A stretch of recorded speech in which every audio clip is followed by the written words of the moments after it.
Eksaktong 2:29 ng madaling araw ika, 21 ng Nobyembre 2025, sa kanlurang Crimea, 20 milya mula sa dalampasigan. Isang formasyon ng 7 Ukrainian AN-196 Liuchi drone ang lumilipad ng napakababa, halos dumapli sa ibabaw ng tubig.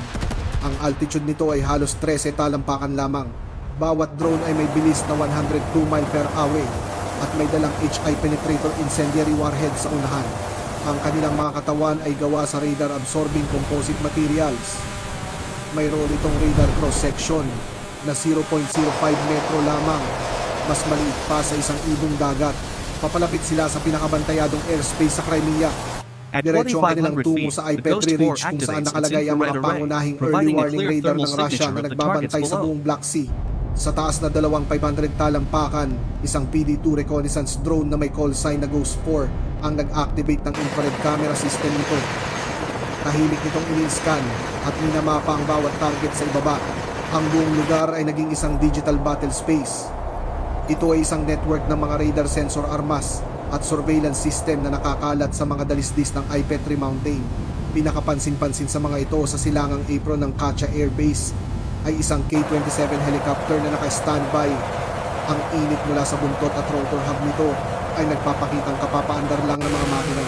Para sa puwersa ng Russia, ang helicopter na ito ang tanging platform na kaya makipag-ugnayan sa ground radar upang makita ang mga sea drone o loitering UAV. Kung makakalipad ito, malalagay sa alanganin ang buong operasyon ng mga Ukrainian drone. Dahil dito, kailangan itong unahing tanggalin. Sinimulang itag ni Ghost Photo ang bawat target, pinoproseso ang data at saka ina-upload sa pamamagitan ng military Starlink network. Ilang segundo lang ang data ay nasynchronize pababa sa AN-196 strike swarm na papalapit mula sa dagat. Makalipas ang 2 minuto, kumpleto na ang target distribution. Drone number 1 targetin ang K-27. Drone number 2 atakihin ang 96 L6E. Drone number 3 tamaan ang Nebo SV. Drone number 4 sirain ang P-18 Pesos. Drone number 5 in-neutralize ang LRA-A10.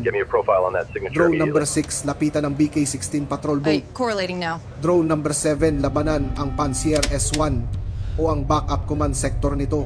Bawat drone ay tumanggap ng utos sa pamamagitan ng FHSS o Frequency Hopping Spread Spectrum. Ito ay isang pabago-bagong re-encrypted channel na nagpapalit ng frequency kada 5 segundo. Dahil sa paraang ito, naging hindi epektibo ang electronic warfare ng Russia. Nahadlangan nito ang lahat ng jamming at takeover attempts. Nang matanggap ang mga utos, humiwalay ang bawat drone mula sa kanilang formasyon. Kumalat sila na parang mga palaso na hiwa-hiwalay na sumusugod sa kanilang mga target. Kung walang magbabago sa susunod na 10 minuto, ang buong Western Crimean early warning at tactical radar grid ay mabubura sa mapa.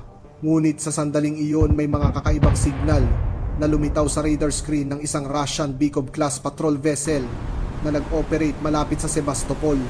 Isang linya ng maliliit na bagay na may matatag na bilis at altitude at direktang patungo sa pinaka-restricted na airspace ng peninsula. Napakahina ng mga signal, kaya kumikislap lamang ito sa bawat radar sweep. Inakala ng mga tripulante na sea clutter lang ito. Ngunit sa ikatlong sweep, naintindihan ng lahat na hindi ito ingay. Ito ay totoo. Isang utos ang umalingaw sa loob ng CIC. Switch to tracking mode. Prepare missile launch. Ilang segundo lang 5 surface-to-air missile na nagkakahalaga ng 10 milyong rubles ang biglang pumailan lang sa gabi. Walang babala at walang pag-aalinlangan. Gumamit sila ng semi-active radar guidance mode na naglalak sa mga refleksyon mula sa ibabaw ng dagat. Kumbinsido ang mga tripulante na nasira nila ang mga target. Sa loob ng 12 segundo, isang target eliminated report ang ipapadala sa Coastal Air Defense Command ng Crimea. Ngunit nang mawala ang usok, may nakita silang hindi dapat naroroon. Ang drone formation ay buo pa ring hindi natinag at hindi nagbago.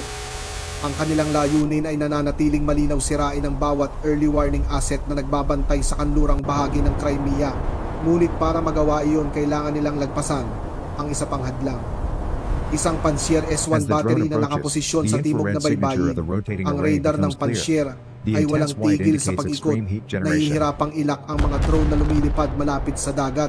Ito ang pangunahing point defense system ng Russia na idinisenyo para harangin ang mga cruise missile tactical aircraft at medium-sized UAV sa layong 12 milya. Ngunit ang kinakaharap nito ngayon ay wala sa anumang training manual ng Russia. Eksaktong 2:35 ng umaga, ang unang dalawang 257E6E missile ay pinakawalan sa semi-active radar mode. Agad sumunod ang ikatlong missile. Sa loob ng 20 segundo 5 SAM na nagkakahalaga ng higit sa 30 milyong rubles ang patungo sa mga Ukrainian drone. Inaasahan ng mga tripulante ng Pantsir ang radar locking proximity fuses at malinis na long range kills. Ngunit nabigo ang kanilang inaasahan. Lahat ng missile ay sumablay at sumabog na lang sa ere. Samantala ang Padlet K1 radar na idinisenyo para mag-track ng mga cruise missile mula sa 186 milya ay halos walang silbi laban sa mga target na nasa napakalapit na distansya. Sa infrared field ng Ghost 4 ang mga AN-196 drone ay nanatiling nasa kurso. Bawat isa ay nagpapanatili ng bilis at walang pagbabago sa kanilang flight path. Dahil bigo ang mga missile lumipat ang Pantsir sa huli nitong linya ng depensa ang 30mm autocannons. Ang dalawang 2A38M barrel nito ay nagpakawala ng higit 2 liman bounce rounds kada minuto. Nagmistulang mga guhit na ilaw ang mga tracer rounds sa kalangitan. Isang magandang palabas ngunit walang kabuluhan. Lahat ng bala ay tumama sa dagat, ilang dosenang talampakan ang layo sa mga drone. Ang operator ng Pantsir ay nahaharap sa isang problemang hindi itinuro sa kanya. Gumagana ang radar, tumutugon ang sistema, ngunit lahat ng armas ay pumapalya. Ang dahilan ay nasa paraan ng paglipad ng mga Ukrainian drone. Pinapanatili nila ang eksaktong altitude na 164 talampakan at lumilipad ng perpendicular sa radar beam ng Pantsir, isang maniobra na kilala bilang Doppler notch. Bago pa man maunawaan ng operator ng Pantsir kung bakit pumapalya ang kanyang mga missile at radar, isang mas malalang imahe ang lumitaw sa infrared screen. Isang pangalawang formasyon ng drone ang direktang patungo sa sentro ng defensive grid ng Crimea. Sa loob ng Kacha Command Center, isang air defense officer ang sumigaw ng utos. Paliparin ng K-27 ngayon, i-activate ang FLIR, lumipat sa manual UAV hunting, i-reinforce ang radar coverage. Ngunit habang nagsisimulang gumulong ang helicopter ang Liuti drone number 1, ay direktang bumangga sa K-27. We have confirmed Tumagos ang signal pagsabog instability sa and katawan loss of nito telemetry sinindihan on the ng main main screen. fuel tank at agad na winasak ang rotor mass. Isang dambuhalang apoy ang pumailan lang. We have multiple system Ang failures on the shrapnel ay S-400 tumama sa array. katabing radar cabin at Reroute power to nagdulot the ng mga primary sunod-sunod na console sunog. Ang buong air navigation station ay nilamon ng apoy sa loob lamang ng 20 segundo. Ang drone number 2 ay lumapit mula sa timog kanluran dumadaplis sa mababang kabundukan. Sa unahan, malinaw na nakikita ang 96L6E radar tower sa infrared scope. Ito ang nagsisilbing utak para sa S-400 Cuban batteries sa rehiyon. Kung babagsak ito ang bawat S-400 launcher sa malapit, Cleared to ay engage. All magiging mga batteries palamuti na synchronized. lamang. Ang As you drone can see, the operator ay attacks are nag-focus. synchronized. Ang We need to Liuti identify number 2 the ay entry point umakyat sa before we lose 60 the talampakan mainframes. sapat para ilak ang attack angle nito. Tinaasan nito ang bilis para ma-optimize ang penetration at lalim ng pagsabog. Oras bago tumama sa target 7 segundo. Sa puntong iyon, ang drone ay naging parang isang bala na direktang patungo sa sentro ng air defense network ng Russia.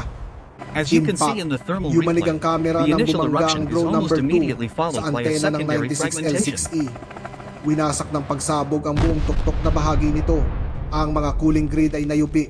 Ang mga radar module ay nadurog. Isang piraso ng tunaw na tanso mula sa HI warhead ang direktang tumagos sa signal processing core nito. Resulta, ang buong 96L6E system ay namatay. Ang mga control screen ay naging itim. Ang mga kalapit na S-400 launcher ay napunta sa passive standby mode. Walang data para sa target designation. Ang S-400, ang pangunahing strategic air defense system ng Russia sa Crimea, ay isa na lamang hilera ng mga tahimik na bakal na tubo. Sa Gardiskoye Airbus ay isang Su, 30 SM ang humarulot sa runway. May dala itong dalawang R-73 missile at ang Bars and Phase Array radar nito.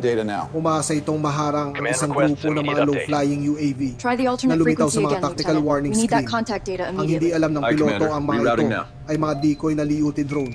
Nakaprogram ang mga ito na maglabas ng mga signal Override at sequence dumaan accepted. sa mga We have rutang madaling stabilization makita. at 70%. Ang tanging layunin nila ay ilihis ang atensyon at armas ng Russia para makatama ang mga tunay na strike drone.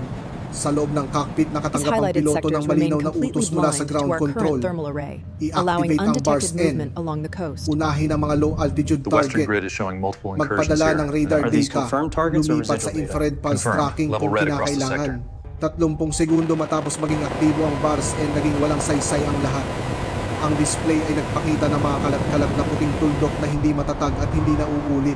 Inayos ng piloto ang scan angle, pinakipot ang beam at tinaasan ang gain. Ngunit This is ang not mga a drill. target ay Zulu patuloy protocols na are active. nawawala Energy sa fluctuations clutter, spiking across the grid, loss Commander. of We need luck, authorization for a system unable dump. to maintain Granted. target. Move now. These are the Signal primary blind appears, then airspace zones disappears. we've identified. Not Current enough sweep to rate fire. isn't catching the high altitude Sinimulan ng ingress. bars and And ang the target persistence verification cycle nito. Captured in the infrared Para makumpirma ang spectrum, isang the tunay na drones target, execute kailangan a ng tactical sistema ng retreat, 5 magkakasunod moving na beyond the stable radar sweep para horizon. makabuo ng isang track file. Видимость Hindi падает. ito Что hinayaan с ng mga каналом drone. связи? Patuloy Помехи. nilang binabawasan ang Материально. kanilang radar profile, umiiwas sa beam axis o pumapasok sa Doppler null region pagkatapos lamang ng 2 o 3 sweep. Sinubukan ng piloto na ayusin ang We have an sensitivity, anomaly on Sector 4. ngunit walang nagbago. Running the override Sa tuwing sequence now. sinusubukan The ng readings are bars and na stabilizing. mag-lock ang target Good. ay bigla All na lang systems clear. nawawala sa screen na para The bang hindi GPS ito alignment is umiral. failing again. The Sa inertial data is headset ng completely piloto skewed. tumalas ang The tono. update didn't take. We'll Radar have to cannot reinstall the maintain lock. navigation database I'm manually. firing into the void. Dahil wala nang pagpipilian, nagpasya ang piloto na magpaputok. Isang R-73 ang kumawala mula sa riles nito. Sa loob ng 4 na segundo, umabot ito sa bilis na Mach 2.5, halos 1,900 mile per hour. Isang You have eyes on supersonic na Flight sandata 405. na Negative, the scope idinisenyo is para dead. pabagsakin We ang need mga to fighter initiate jet sa emergence malapitang protocol. laban. Ngunit may problema. Hindi makalak ang infrared seeker nito sa target. Resulta, lumihis ang missile ng 12 degrees, nawala ng lock at sumabog sa ere, habang abala pa rin ang piloto ng Su. Takdak 2 sa paghabol sa ikalawang UAV wave See natapos this na ng spike drone right here? number That's where 3 they ang gained attack arc access. nito. Understood. Let's Sumisid get this ito to the diretso analysis sa team dome now. ng Nebo SV radar. Eksaktong 24 ng umaga nagsagawa ito ng dive mula sa 72 talampakan. Ang HI penetrator incendiary ay tumama sa gitna ng We have a dome. contact in Ang Sector mga Gamma 9, composite it's inside panel the ay gap. napunit. Ang blast pressure ay Confirming track, nagbalat sa transferring data panlabas now. na takip na parang isang baligtad na parachute. Isang jet ng tunaw na tanso ang tumagos sa loob ng transmitter core nito.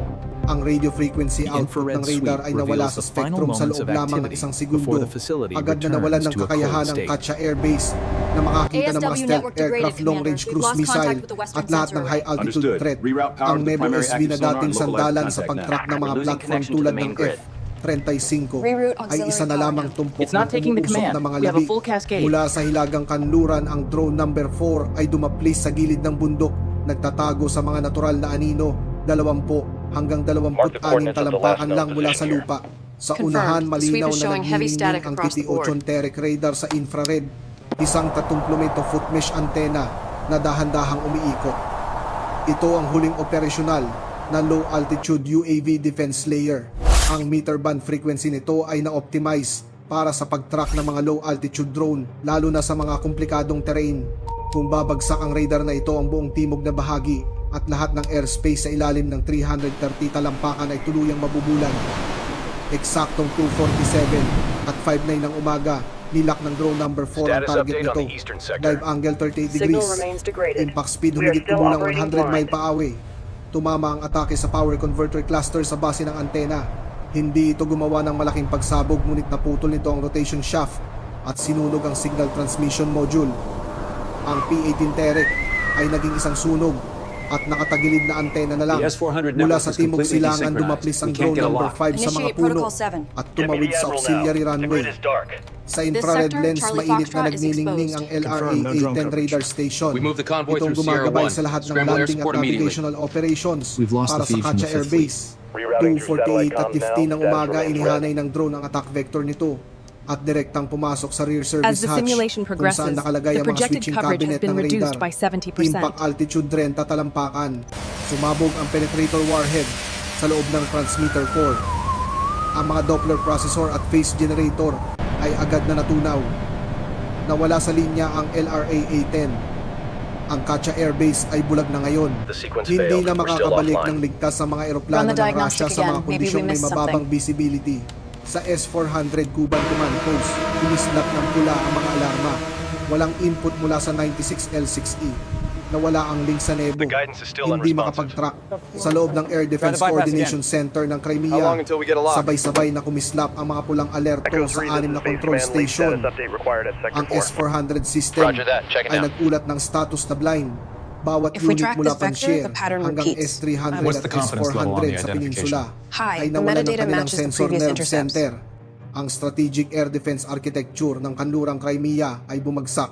Sa mga airspace control map na ginagamit ng Russia at NATO, ang Crimea ay mayroon dating mahigit 12 synchronized radar station na sumasakop sa 3 surveillance layer, long range, mid range at low altitude. Ngayong gabi, halos 40% ng kakayahang iyon The western ay layer is naglaho. completely unresponsive. Wala nang low Signal failure altitude across the UAV board, sir. detection. Acknowledged. Wala nang I long range command to all warning units. mula The sa grid is dagat. down. Wala nang koordinasyon sa pagitan ng mga If radar this launcher trajectory at command holds, the center. long-term operational Ang Crimea, impact ang will be severe. pinakamatibay na rehiyon We're sa looking at arsenal months of ng recovery. Russia, I agree. ay naging isang blind The eastern airspace. sectors are completely dark, Anumang sir. pumasok dito ay hindi na Reroute the drone matutukoy. feeds immediately. Mula We need eyes on Sebastopol those hanggang corridors. Gardiskoye, ang mga air defense station ng Russia ay nagpadala ng mga status report na walang gustong magbasa. Ngunit hindi ito maaaring aminin ng Russian Ministry of Defense sa publiko. Samantala Sonar, I need nag-post ang confirmation on that contact HUR ng classification. Ukraine We've ng lost the footage bird. online. Mga UAV na umiiwas sa putok ng Pantsir thermal video ng isang K-27 na nagliliyab ang direktang tama sa 96L6E, ang wasak na radar dome ng Nebo SV. Isa-isa lahat ng radar cluster ay namatay. Kinumpirma ng OSINT community ang mga coordinate System Katsa report ay Petri nominal. Crimea. The overlay is gone. Walang puwang We para have sa Russia unauthorized movement in na Sector itanggi 4. ito. The Ang structural integrity pag-atake is sa failing. We've K-27 lost ay primary higit pa sa targeting. pag-alis ng isang Capability is down by platform. 60%. We need Pinutol nito ang authorization to pandinig at reroute. paningin ng Russian Navy. Ang K-27 ay hindi isang fighter, ngunit ito ang sentro ng ASW patrol at maritime navigation ecosystem ng Russia. Ang pagkawala ng isa sa Katsa ay isang direktang dagok sa koordinasyon ng kanilang fleet. Focusing Isang on the bagay northern na sector, hindi the madaling vulnerability index palitan has risen by ng 20% Russia. in the last 72 Ang hours. pagkasira Does that ng mga account for the radar na ito surface-to-air ay reorganization hindi reported lamang yesterday? pansamantalang bumulag sa Crimea. Tinanggal nito ang mga sensor layer na nagpoprotekta sa kanlurang bahagi. Mula The data ngayon, streams bawat confirm atake the ng updated Ukraine ay operational mangangailangan assessment. ng mas We kaunting estimate a drone, 30% mas reduction kaunting in their overall pagsisikap defensive at capacity across magkakaroon the ng mas board. mataas na tsansa ng tagumpay. Ang air defense wall ng Russia ay hindi nabuo. Ang Crimea ay hindi naligtas. At Ми можемо higit sa lahat просунутися тут. nakakuha ang Це дає Ukraine ng найбільше isang свободи дій. bagay na napakahalaga sa Але треба ecological закріпитися space. на цих позиціях. Kapag ang isang murang drone ay kayang tumagos sa puso ng air defense ng Russia, nang hindi napapabagsak ang tiwala sa sistema sa pamunuan at sa likurang linya ay nagsisimulang gumuho. Para sa Ukraine ang mensahe ay malinaw. Ang Crimea ay hindi na isang kuta. Maaari kaming dumating anumang oras na aming piliin. At kapag ginawa namin iyon, walang sino man ang makakapigil sa amin.